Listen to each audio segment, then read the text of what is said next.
Good evening. We bring you the latest in the world of sports. I'm Paulo Del Rosario. We give you the conversations you want to hear from your favorite icons and athletes. I'm Dip Dipianco. In tonight's Game Plan, we'll talk to the Gilas Pilipinas young blood that turned heads in the last window of the FIBA World Cup Asian Qualifiers, Mason Amos. We'll also break down the bright spots for the national team that they can build on for the FIBA Basketball World Cup. And we've got a spicy NBA discussion on the struggling Lakers. Again, Giannis and the streaking Bucks. And more coming right up. Buckle up, sports fans. Let's get in the game.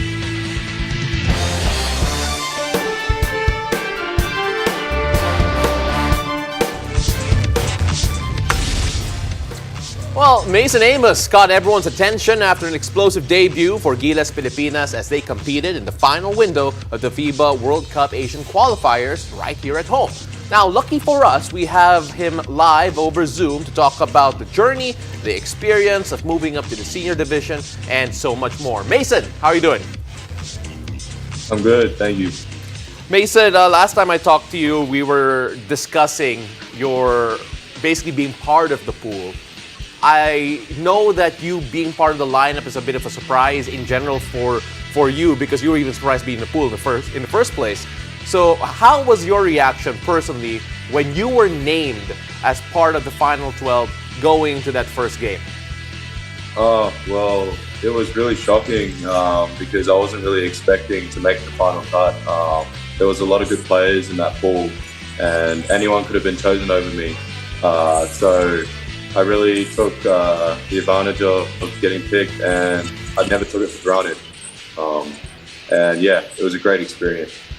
Right, Mason, Pao asked you about your reaction before or prior to playing your first game. Let's talk about your first game this time, of course. When you're a new player in a team like the Gilas Pilipinas full of veterans, you would think there are jitters. But I want to ask you, you played so well in that opening game. How are you feeling after your performance? Did you like how you played? Was that how you expected to play in that game against Lebanon? Well, entering the game, I was really, really nervous and I didn't know what to expect when I went on the court. But after that first shot dropped in, I gained all the confidence in the world to take the next shots. And yeah, from then on, it was just history, really. I was really confident during the rest of the third quarter. And I eventually caught fire, and yeah, I was really happy that day. Can I just say, Mason, because of the lighting right now of your screen, you look like you're an angel because of the little halo effect from the light behind you. But talking about the shots that you hit there, 5 of 5 from the field in around 8 minutes and 30. Some people say that shooters just shoot, and you were given the green light. Just talk about the confidence that the coaching staff gave you to be able to take those shots, because it's so easy to freeze in a moment, but you did not. Well, Coach Todd and Coach Tim really just had the trust in me, and I was really grateful that they had that trust in me because it allowed me to open up my game and show what I can really do and prove that I can play with these guys. So them giving me the green light was great. Right, Mason, of course. The game against Lebanon, you mentioned you had all the confidence in the world. You were happy with your performance. In that next game, though, against Jordan, you played differently. You played about 5 minutes. And of course, we know how that game ended. But how are you embracing the process, I guess, of being in the Gilas team? You know that there are ups and downs. How do you see it right now? Because it's going to be a long journey ahead for you in the national team. Well, as a team, we're still getting better every day. So that loss against Jordan was really a stepping stone for us and preparation for the SEA Games and the World Cup. So we didn't really harp on it too much. And it's a great experience playing with amazing coaches and amazing players. So that loss was, we fought through. We nearly got back to the end, but yeah. It just shows that free throws are really, really important in big games. Right. But we're going to improve and hopefully we do better in the World Cup. Mason, did they treat you like a rookie out there? Did they treat you like a rookie in practice and in all of the team events that you guys had to do or the get-togethers you have to do? Did they look at you and say, hey, you're the young one? Of course. Yeah, there were some phases, of course, but other than that, I really earned the respect from all the players, and they really treated me as one of their own. That's brilliant. And of course, in our last conversation, you actually mentioned that you were checking Justin Brownlee for a few of the practices that you got. Justin, we all know what he did. Dropped 40 in that last game and really started his Gilas career on fire. Just how is it working with him up close? How have you learned from him? And of course, how have you improved being able to try and check him on practice on a regular basis?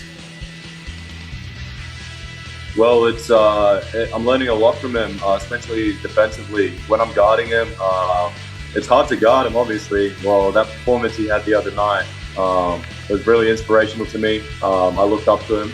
I took a lot of points from him too. He taught me spots on offense where I can get a good shot off.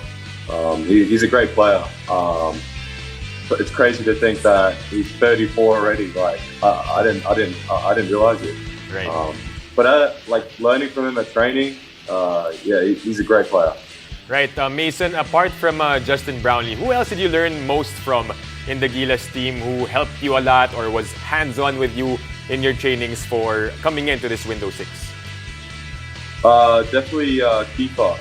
Kiefer was really a big part of my development with this squad because he was the point guard that would usually come on with me.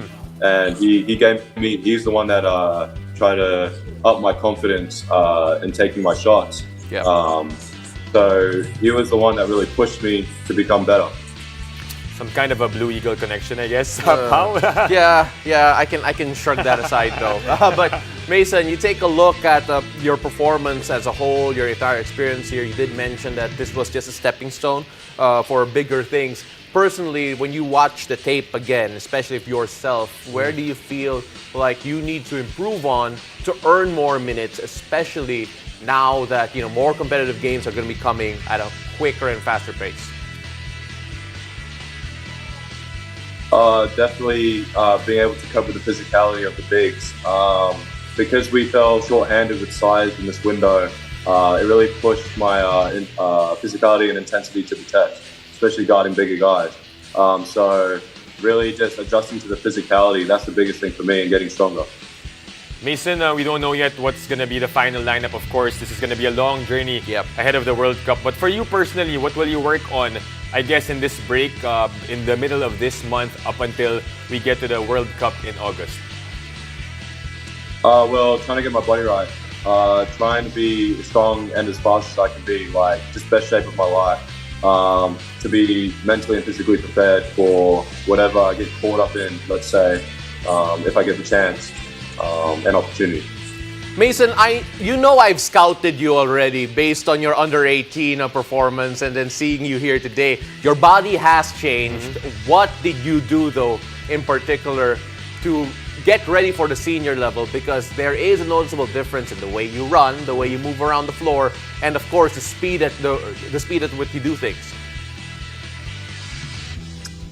Well, just running up and down, training a lot, getting in the gym. I've been in the gym a lot, so that's why I've improved laterally and all that type of stuff. Even my rebounding and my jumping ability has improved because I've been in the gym. So it's really just the extra work I've been putting in. It's been paying off. Mason, we really appreciate you. We can't wait to see you on the floor again wearing a Gilas Pilipinas jersey. I'm not excited to see you wearing an Ateneo jersey, to be honest, but I just gotta put it out there. Mason, stay safe. Thank you, guys. Thank you. And after the break, we'll find out what Gilas Pilipinas can bank on ahead of the country's hosting of the FIBA World Cup. Stay tuned. You're watching The Game.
Welcome back to the game. After leaving it all out on the court for the 6th window of the FIBA World Cup 2023 Asian Qualifiers, Gilas Pilipinas is now setting their sights on their preparations for the country's hosting of the FIBA World Cup.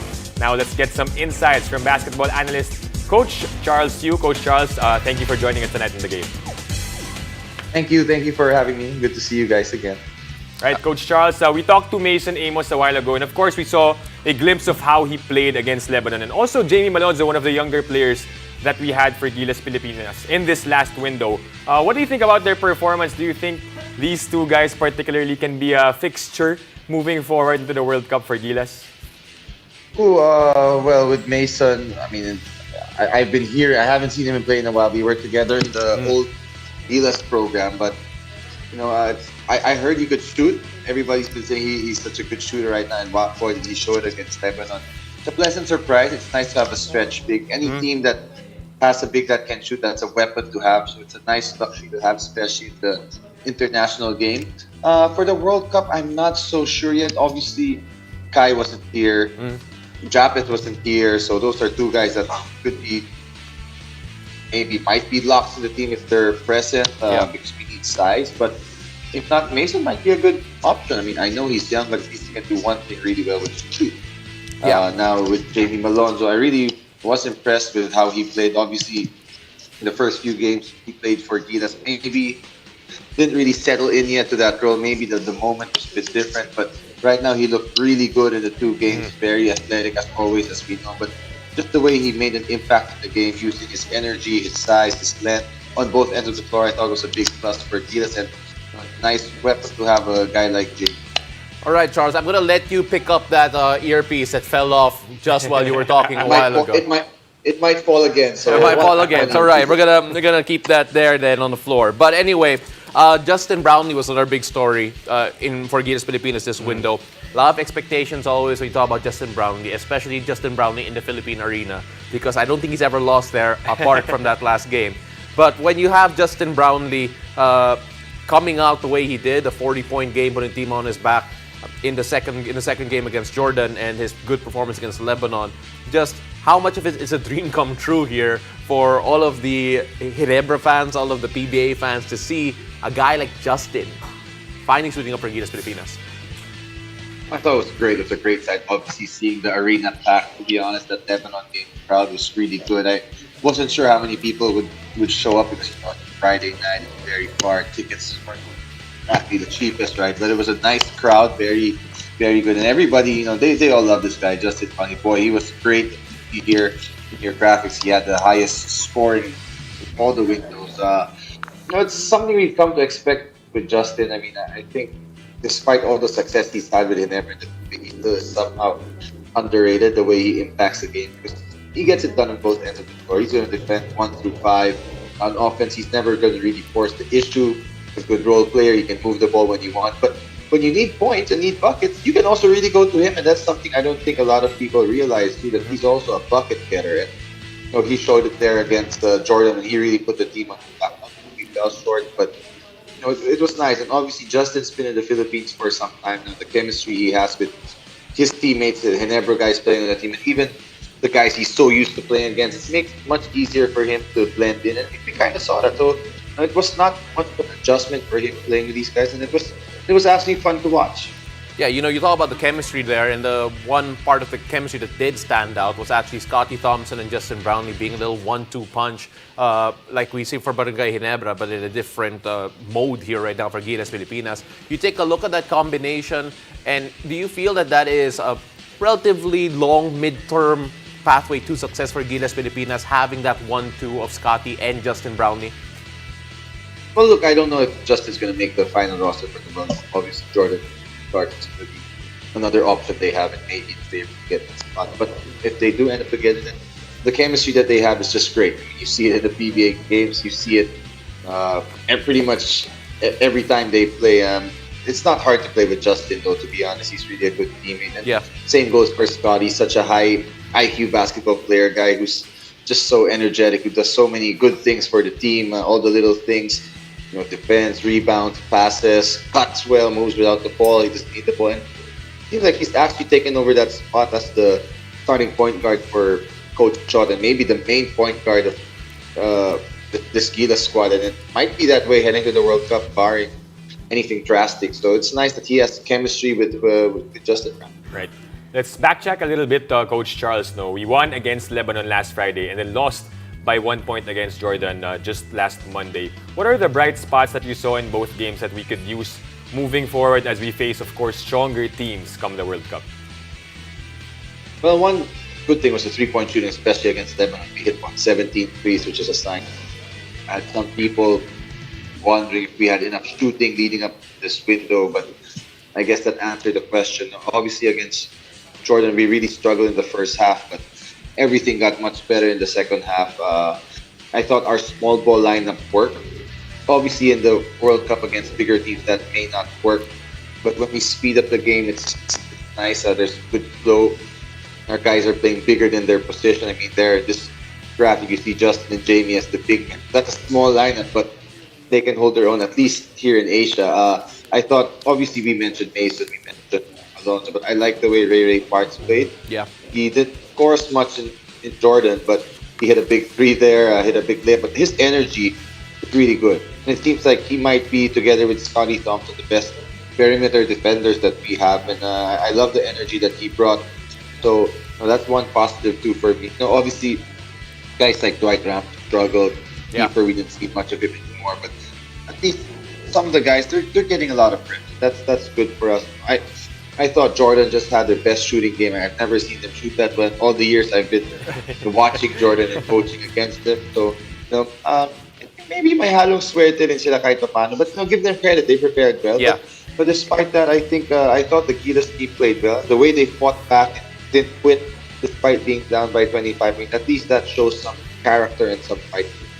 Just really quickly here, Charles, before we let you go and we move on to a different topic, just how difficult is it going to be for Coach Chot and the rest of the brain trust there to whittle down a Final 12 for the World Cup? Because we're seeing a lot of great names suddenly pop up, suddenly perform, and I could only imagine how difficult it could be for them to actually pick a Final 12.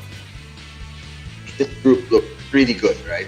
But then you still have Newsom, Pokoy, Japet, Kai. So, I mean, there are a lot of guys that still could make the case. You might want to throw in Robert Paul. I mean, I don't know who else will be there in the pool. They can obviously change. So, tough. It's never easy to choose these 12 guys. So, yeah. Good luck, Coach Chot. That's not an easy job to make. And you're going to have people questioning every decision you make all along the way, from fans to bosses to players. It's tough, but I wish him well. It comes with the territory, Charles, but please don't go away, because when we return, we'll go through today's big games as well as key questions for the rest of the NBA regular season. Stay tuned. You're watching The Game.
Welcome back. You're watching The Game. The race to the NBA postseason continues to heat up, and after today's game, we've got a lot of big questions that need answering.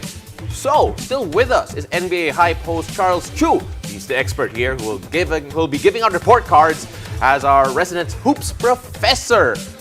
I did not write this script, but Professor Charles, do you like the sound of that? Charles did not answer me. Wow, iniwan niya ako. But it looks like there's a connection error there, but that's going to be okay. Because the first question actually involves a guy. This guy. We didn't know about this script, Pao. No, I kind of knew this part. About your Mavs. The Mavs right now have a big question to ask themselves. Right. Did they give up too much? Did they make a mistake trading for a guy like Kyrie Irving? Because 3 and 4 sila ngayon since the trade. You know, Pao, I think it's too early to really judge what the Mavs did. 7 games into the season with Kyrie and Luka, and even I think a game or two of those guys did play together. Yeah. So it's too early to tell. I think what should be the basis is if the Mavs will make it to the playoffs first, and then which round will they make it to? Because remember, Mavs made it to the Western Conference Finals last season. Yeah, and at the same time though, there's still that shadow that hangs over itong Mavs franchise. Okay, so itong Mavs franchise, they're wondering, can we keep Kyrie Irving beyond this season? If he walks away, is that matic disaster na yan for the Mavs for you?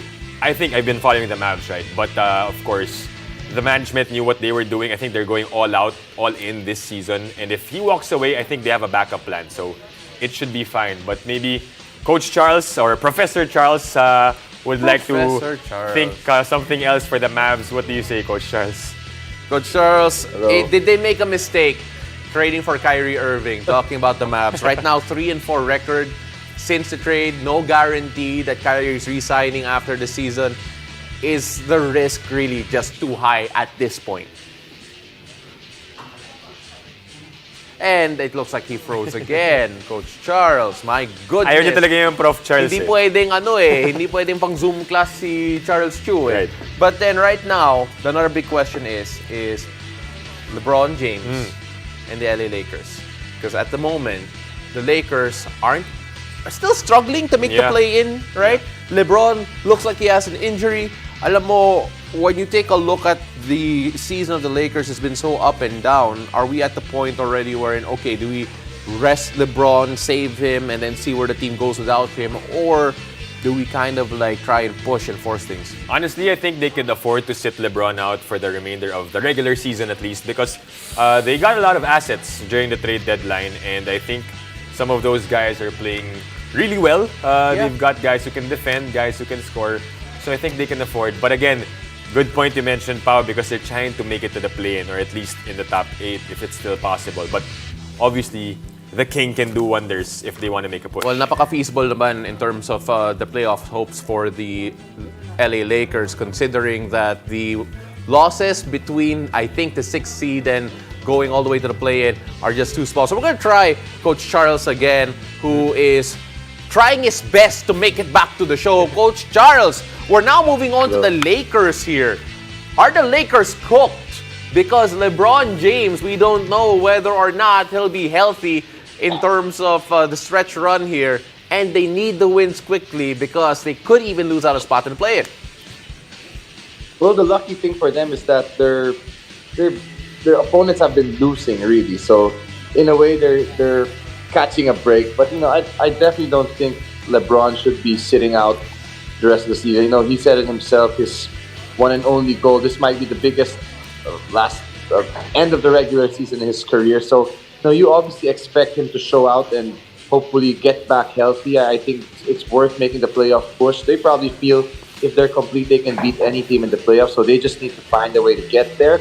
Obviously, it's not looking good. They've had chemistry issues. But with their new core, they're actually looking like a decent potential playoff team. Yeah, absolutely. Well, okay, we move forward to the next topic at hand. Russell Westbrook got out of the Lakers, but still in LA, this time with the Clippers. Do you think it's the right move for the Clips to sign Brody here at the latter part of the season? Lost 3 straight since Westbrook's debut, by the way, talking about the Clips. Oh, it's tough. Obviously, I think the playoff would be the real gauge, but I think he's a good piece to have, man. I mean, I know there are a lot of Westbrook haters, but the one thing he has with the Clippers is that he has a great relationship with Paul George. And in the NBA or any basketball team, it's really all about chemistry and being solid with your team. So if he gets along with his teammates, that's a big plus. You know, I was looking at their lineup, and they've got pieces. I know Covington's still been out pretty much, but they've got a deep lineup right now with Westbrook, George, and Kawhi. Obviously, Morris is there, Zubac is there. They just added Eric Gordon. They have Plumlee off the bench. I mean, they're deep, man. They got some pretty good weapons that I think would be a problem for teams in come playoff time. You know, Russell Westbrook, that Utah Jazz legend, my goodness, good luck with the Clippers. You take a look right now at a team that we're probably not talking enough about, talking about the Milwaukee Bucks, already 15 straight undefeated for February. A lot of people probably don't have them on the radar because they're not as flashy, but then shout out to Tin Gamboa. You take a look at this team, what do you see? Are they a title contender or should they be title favorites based on how they're playing as of late? I think they are contenders. I wouldn't say favorites just yet, just because the Celtics are also really, really good. They're playing at the high level. And then obviously you have the Sixers who could make a run and really compete with them. I think the Nets trading away all their guys kind of took out one team. So to me, it's basically those three teams out in the East that will make it to the finals. And it's just because the Suns now are a viable opponent in the West. I mean, if they did add Kevin Durant, I would have said, nah, this is the East's championship. Whoever comes out in the East would win. But, you know, the Suns adding KD changes things a little bit because I think they might be able to come out top in the West. But yeah, the Bucks are playing at a high level. And I don't think they've even been healthy. I mean, Middleton's been battling injuries all season long. But their depth is really good. I mean, Portis is playing great. Double-double off the bench. Ingles has been a solid piece. I know he's a Jazz guy, so you probably like him. Carter's been solid off the bench too as a guard. So they've got a lot of pieces right now. They just added Jay Crowder too. So they're deep, they're versatile, and I think they're maybe slightly the favorites right now. But I just can't count out the Celtics and the Sixers right now. Well, you misspoke about Jay Crowder because he's former Jazz player Jay Crowder as well. Okay, that's true. That's Charles, true. really appreciate the time. Hopefully we can have you in the studio next time. Really appreciate it. Thank you. Sorry about the connection issues, but I'll be there next time. Thank you. And thank you for joining us. I'm Dip Dipianco. I'm Paulo De Rosario. This has been The Game.